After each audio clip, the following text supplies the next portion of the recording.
Oke, di video kali ini saya ingin sedikit memberikan preview ya dan juga opini saya untuk Timnas Indonesia. Karena Timnas Indonesia di bulan Januari nanti akan bermain di Piala Asia, satu grup dengan Irak, Vietnam, dan juga Jepang. Dan saat ini Sinteyong sudah membawa 29 pemain ya untuk dibawa ke Turki untuk melakukan uji coba dengan Libya dan Iran. Nanti setelah itu Sinteyong harus mencoret 6 pemain karena hanya ada 23 pemain saja yang bisa dibawa untuk masuk di Piala Asia. Nah, jadi untuk menghadapi Irak, Vietnam, Jepang, ya memang ini bukan musuh yang mudah dikalahkan. Indonesia terakhir kalah lawan Irak 5-1. Lalu lawan Vietnam, ya ini masih seimbang lah ya. Artinya Indonesia masih berpeluang besar untuk bisa menang lawan Vietnam. Lalu lawan Jepang, secara objektif ya memang ini negara yang cukup kuat. Ya, jadi Indonesia kalau bisa menahan imbang Jepang, itu sudah hasil yang cukup bagus. Artinya harapan terbesar timnas kita supaya bisa lolos ke putaran berikutnya atau peringkat kedua, ya menurut saya harus menang lawan Vietnam dan juga bisa menahan seri Irak. Karena sebetulnya permainan Irak ya ketika lawan Indonesia, di mana Indonesia kalah 5-1, sebetulnya permainan Irak ini saya bilang masih bisa lah dilakukan counter oleh timnas Indonesia. Ya, menurut saya masih bisa. Jadi harapannya untuk menghadapi Irak nanti ya di pertandingan pertama, ya saya bilang menahan Irak ini sudah cukup bagus.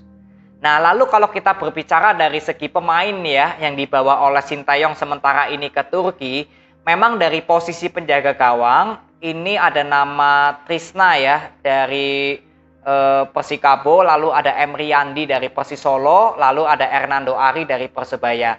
Memang dari perform tiga kiper ini bersama timnya masing-masing di Liga 1 memang jumlah kemasukannya cukup banyak.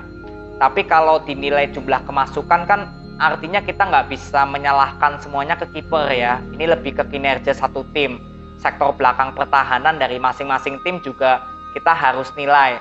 Ya, artinya untuk memanggil Trisna, Emre Yandi atau Hernando Ari, ya ini ketiga kiper menurut saya memang cukup bagus. Secara refleks bagus, lalu untuk melakukan keputusan-keputusan di atas lapangan itu juga cukup bagus. Tinggal kembali lagi kepercayaan diri. Yang saya lihat berapa kali kiper kita ini seperti kurang percaya diri ya ketika bermain bersama timnas. Jadi semoga untuk Trisna atau mungkin Emre Yandi atau Hernando Ari nanti yang menjadi pilihan pertama Sinteyong, semoga dari kepercayaan diri ini bisa konsisten dari awal. Ya, jangan telat panas gitu. Ini yang beberapa kali saya amati penjaga gawang timnas kita. Ya, di sini juga nggak ada nama Nadeo, nggak ada nama Adi Satrio atau mungkin Teja Pakualam atau mungkin Andre Tani. Ya, ini juga memang cukup membingungkan untuk saya. Karena kalau dinilai dari tiga kiper saat ini ya yang dibawa oleh Sinteyong, ya sebetulnya masih ada kiper yang lebih bagus lagi. Ya, tapi apapun keputusan yang sudah diambil oleh Sinteyong, kiper yang sudah mungkin Sinteyong lebih cocok, ya saya akan tetap dukung ya, karena ini kan tugasnya Sinteyong adalah membawa pemain-pemain ya yang sudah terbaik ya. Jadi apapun itu ya saya tetap dukung lah ya kiper yang dibawa oleh Sinteyong, walaupun harus mencoret ya menurut saya kiper-kiper yang juga lebih baik lah ya secara perform. Lalu di sektor belakang saya kira nggak ada masalah ya di sektor tengah pertahanan timnas kita. Tapi yang menjadi sorotan utama saya adalah di performnya Pratama Arhan dan juga Edo Febriansyah. Ya, Edo dan Pratama Arhan walaupun dibawa ke Turki, tapi menurut saya ini masih belum aman posisinya. Karena Edo sebetulnya bersama Persib Bandung ini performnya masih inkonsisten. Ya, artinya inkonsisten, Edo ini seringkali untuk melakukan transisi pertahanan itu sering telat. Tapi untuk melakukan transisi penyerangan itu sangat cepat. Jadi sebetulnya kalau Edo ini dibutuhkan untuk skema permainannya Sinteyong, saya bilang memang dibutuhkan pemain berkarakter seperti ini. Ya, tinggal di masalah transisi pertahanan semoga Edo bisa lebih cepat. Lalu dari performnya Edo juga menurut saya ini kembali lagi ke Edonya sendiri. Ya, kalau berdasarkan dari skemanya Sinteyong, memang Edo ini karakter yang tepat atau tipe yang pas lah dengan skemanya Sinteyong. Tapi yang membuat Edo nanti bisa masuk di timnas untuk Piala Asia atau enggak, itu tergantung dari performnya Edo sendiri. Ya, karena di Persib Bandung saya bilang masih seringkali inkonsisten. Ini dari Edo. Lalu Pratama Arhan ya, ini juga sama. Berapa kali saya nonton di timnas kita, ini performnya sudah banyak penurunan. Makanya saya ini ya yang lebih banyak dimainkan oleh Sinteyong dari awal daripada Pratama Arhan. Jadi untuk Pratama Arhan sebetulnya secara skema permainan Sinteyong ini memang sudah tipenya Pratama Arhan. Tapi untuk lolos atau nggak lolosnya Pratama Arhan ke 23 pemain nanti, ya ini juga kembali lagi ke performnya Pratama Arhan aja. Ya, jadi untuk Edo dan Pratama Arhan menurut saya harus lebih kerja keras lagi untuk ya masuk ya di 23 pemain yang dibawa oleh Sinteyong ke Piala Asia nanti. Lalu di pemain tengah ini juga cukup menarik karena ada nama Mark Klok. Sebetulnya memang Mark Klok secara jam terbang atau secara performnya ya bersama timnas itu memang sudah menjadi pemain intinya Sinteyong. Tapi yang saya lihat ketika Mark Klok bermain dengan Persib ya dalam 3 pertandingan terakhir lah, saya selalu memberikan kritik karena peran dari Mark Klok ini nggak terlalu terlihat. Walaupun Mark Klok di Persib Bandung bermain sebagai pemain box to box. Kalau di Sinteyong di timnas kan lebih bermain ke gelandang bertahan biasanya. Nah ini tinggal kembali lagi menurut saya ke perform dan skema. Kalau timnas kita nanti bermain dengan bola possession, saya bilang Mark Klok ini nggak cocok dengan permainan bola possessionnya timnas. Tapi kalau bermain dengan tempo cepat, mungkin Mark Klok bisa cocok sebagai gelandang bertahan. Karena kalau gelandang bertahan kan nggak terlalu membutuhkan kreativitas maju ke depan. Jadi tinggal kembali lagi ke skema permainannya timnas kita mau kemana.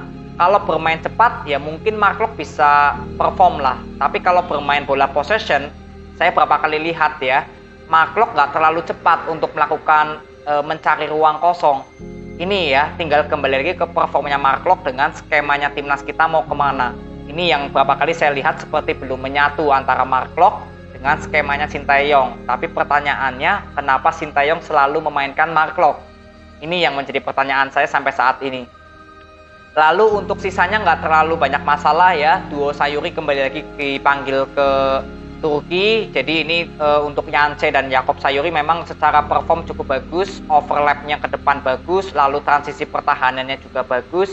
Jadi saya bilang untuk duo Sayuri juga cukup layak lah diberikan kesempatan dulu bermain di Turki ya. Semoga bisa dipanggil ke 23 pemain di Piala Asia.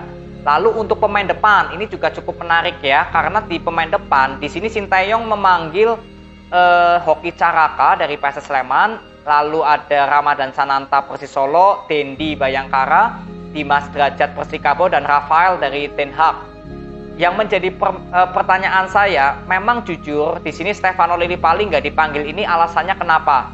Ya mungkin kemarin Sinteyong sudah bilang kalau ya saya memanggil pemain yang memang dibutuhkan dari skemanya saya sendiri. Saya sangat menghargai lah apapun keputusan yang diambil oleh Sinteyong dalam hal memilih pemain. Tapi di sini saya juga izinkan untuk mengkritik ya, karena sebetulnya kalau dinilai dari pemain depannya timnas kita, Hoki Caraka lalu Dimas Derajat, ini 2 pemain yang murni sebagai target man. Artinya kalau timnas kita bermain dengan bola possession, ya mungkin Hoki Caraka dan Dimas Derajat memang ini opsi yang terbaik untuk dipanggil ke timnas kita. Tapi permasalahannya ketika nanti menghadapi Irak, menghadapi Vietnam, menghadapi Jepang, saya nggak terlalu percaya kalau timnas kita ini akan bermain dengan bola possession. Tapi yang saya kira kalau permainan timnas kita ini akan bermain cepat, yang artinya sebetulnya nggak terlalu memerlukan pemain yang bertipe target man, ya seperti Hoki Caraka ataupun Dimas Derajat. Bukan berbicara dari minim gol ya bersama timnya masing-masing, tapi lebih kebutuhan timnasnya kita. Karena Sinteyong berapa kali sebetulnya permainannya lebih cenderung cepat ya, tanpa bermain dengan bola-bola atas atau bola possession. Kalau bola possession kan seringkali ada bola-bola atas. Tapi ini saya bilang masih jarang lah Sinteyong bermain dengan bola possession. Makanya ketika memanggil Hoki Caraka dan Dimas Derajat, artinya kalau dari analisa saya, ya Sintayong masih ada harapan untuk timnas kita bermain dengan bola possession. Walaupun sejauh ini saya jarang melihat lah timnas kita ini bermain dengan bola possession kalau menghadapi negara-negara di atas kita secara kelasnya gitu. Kecuali kalau lawan di bawah-bawah sih masih bisa lah bermain dengan bola possession. Ya, jadi ini tinggal kembali lagi ke kebutuhan timnya apa. Lalu untuk Dendi Sulistiawan, Ramadhan Sananta, atau Rafael, ya memang untuk Ramadhan Sananta, ini mau bermain bola possession bisa, bermain cepat pun bisa. Karena ya Sananta menurut saya masih menjadi striker yang sempurna. Ya, bermain apapun ya bisa semualah, bola atas bisa, bola bawah bisa. Ya, bola possession oke, main cepat juga oke, karena ini pemain juga memiliki speed yang bagus. Jadi kalau memanggil Ramadhan Sananta jelas ini sangat dibutuhkan lah untuk skema permainan timnas kita. Lalu Dendi Sulistiawan. Dendi sebetulnya ini pemain yang dibutuhkan juga untuk skemanya Sintayong. Karena Sintayong ketika bermain cepat, ya memang Dendi ini juga salah satu pemain yang mencari positioningnya bagus.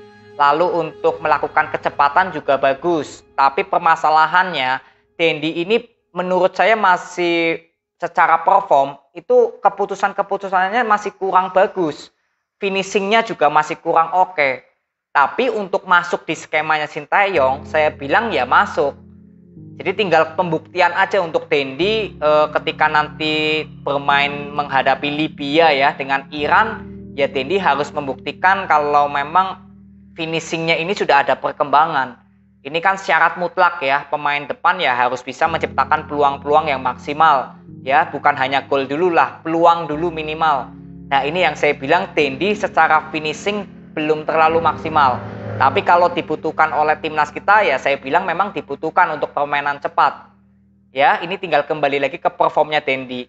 Lalu ada Rafael juga saya kira nggak terlalu banyak masalah lah. Rafael juga beberapa kali pemain cukup bagus. Cuma kalau bermain bola possession, ya Rafael lebih condong bermain ke sektor sayap daripada sebagai target man. Karena dari postur tubuh juga sebetulnya yang paling ideal sebagai target man ya Ramadhan Sananta, Dimas Derajat ya, yang postur tubuhnya tinggi. Ya, jadi ini tinggal kembali lagi ke masalah skema permainan dari Sintayong. Kalau bermain cepat, ya mungkin pemain-pemain yang tadi saya bilang lebih perform di permainan cepat. Jangan sampai bermain cepat, tapi pemain-pemain yang diturunkan itu nggak mendukung ke permainan cepatnya Sintayong. Inilah ya yang menjadi evaluasi utama saya nanti. Ya mungkin kalau disiarin lawan Libya, lawan Iran, ya lebih enak ya untuk saya mengikuti siapa pemain yang memang layak untuk dipanggil ke Piala Asia nanti di 23 pemain ini. Ya paling ini aja untuk evaluasi atau opini saya sendiri yang saya bisa berikan kepada kalian. Ini hanya sekedar ya obrolan santai saja lah ya. Bukan berarti saya nggak setuju dengan keputusan Sintayong. Apapun keputusan Sintayong, ya saya setuju dan saya mendukung. Ini semua demi timnas kita. Ya, jadi ini aja video yang saya bisa berikan kepada kalian. Terima kasih. Sampai ketemu di video berikutnya. See you.